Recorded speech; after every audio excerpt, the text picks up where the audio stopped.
Ano ba kayong dahilan upang hadlangan sila Joji at Maricar sa kanilang pagsang dibdib, sila ba'y binata at dalaga?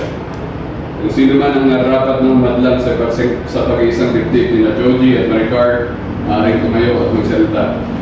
Right? Joji, ikaw ba'y determinado ng pakasal kay Maricar na ikaw ay tapat at hindi na magbabagong isip at tasya? Okay na sir. Bravo ma'am. Ano?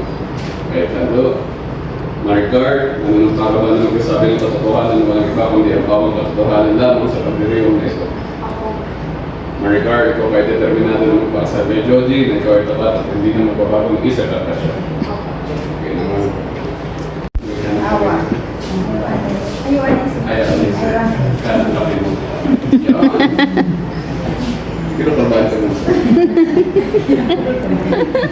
ipahayag ko natin nyo sa isa't isa inyong pagmamahalan na habang buhay habang buhay sa harap ng mga magulang nyo at mga saksi sa araw na ito.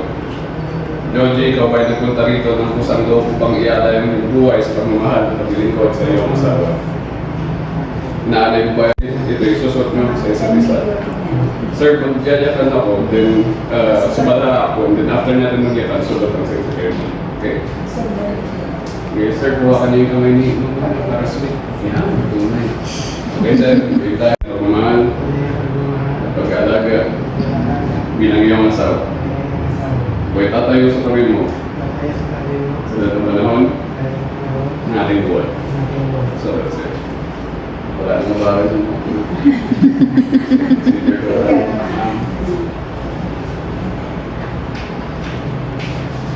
Okay, hawakan ng kamay ni asawa.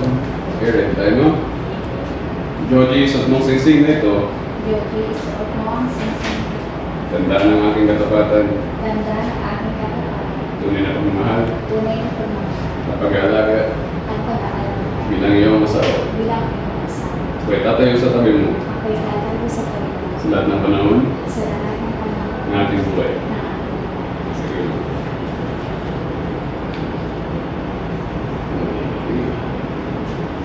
Kasya? Meron ako